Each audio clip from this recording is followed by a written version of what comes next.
விவசாயிகளைப் போன்றே கடுமையான பாதிப்புகளை கண்டுவரும் விவசாய தொழிலாளர்களுக்கு தற்காலிக நிவாரணமாக நிதியுதவியை அளிக்க வேண்டும் என அரசியல் மற்றும் பொதுக் கொள்கைகளுக்கான அமைப்பைச் சேர்ந்த சம்பந்தன் கூறியிருக்கிறார். இது தொடர்பாக அவருடன் செய்தியாளர் சுப்பிரமணியன் நடத்திய நேர்காணலை பார்க்கலாம்.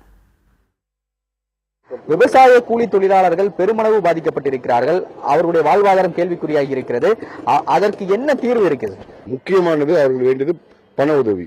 பண உதவி கடனாக கொடுக்காமல் மானியமாக கொடுக்க வேண்டும். அதாவது திரும்பி பெறாத மானியமாக கொடுக்க வேண்டும். மத்திய அரசு மாநில அரசு இரண்டும் சேர்ந்து அதற்கான செயல் திட்டங்களை செய்ய வேண்டும்.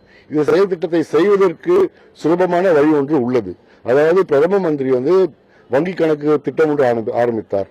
அந்த வங்கி கணக்கு திட்டங்கள் சரியாக ஆரம்பிக்கப்பட்டிருந்தால் நான் ஒரு கூலி தொழிலாளர் என்பது என்னுடைய படிவத்தில் இருக்கும். அந்த மாதிரி கூலி தொழிலாளிகளின் வங்கி கணக்கில் ஒரு குறைந்தபட்ச சன்மான பணத்தொகை சேமிக்க வேண்டும், போட்டுவிட வேண்டும் மானியமாக. அது தற்காலத்துக்கு உடனே அவர்களுக்கு ஒரு நிவாரணம் அளிக்கும். குறுகிய நிலையில் பார்க்கும்போது, மத்திய நிலையில் பார்க்கும்போது, தொலைநிலையில் பார்க்கும், ஷார்ட் மீடியம் லாங் டேர்ம் பார்க்கும்போது அதற்கும் அரசாங்கம் முக்கியமான பங்கு இருக்கிறது. ஒரு முக்கியமான தோல்வி என்னவென்றால் 25 ஆண்டு காலமாக இந்திய வரலாற்று கொள்கைகள், இந்திய பொருளாதார கொள்கைகள் வரலாற்று ரீதியாக பார்க்கும்போது பொருளாதார கொள்கைகள் மாறிவிட்டன.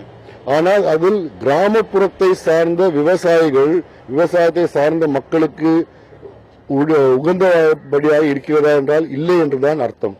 அதற்கு ஏற்ப கொள்கைகளை மாற்றுவது லாங் டேர்ம் சொல்யூஷனாக இருக்கும். அதாவது ஊரக வேலைவாய்ப்பு திட்டம் என்பது ஒரு திட்டம் இருக்கிறது. அது விவசாய கூலி தொழிலாளர்களுக்கு இந்த நேரத்தில் ஒரு உதவியாக இருக்க வாய்ப்பு இருக்கிறதா? நன்றாக செயல்பட்டுக் கொண்டிருந்தது இந்த வேலைவாய்ப்பு திட்டத்தில். பிறகு மற்ற அழுத்தங்களினால் அதில் கொஞ்சம் மாற்றங்கள் வந்துள்ளன. ஆகையால் அதை ஏற்ப மாதிரி அதை மாற்றி அமைத்து குறுகிய காலத்தில் அவர்கள் மறுபடியும் ஒரு வேலை வாய்ப்போ அல்லது ஒரு மானியமோ, வேலை இல்லை என்றால் மானியமாக கொடுப்பது அரசாங்கத்தின் கடமையாகும்.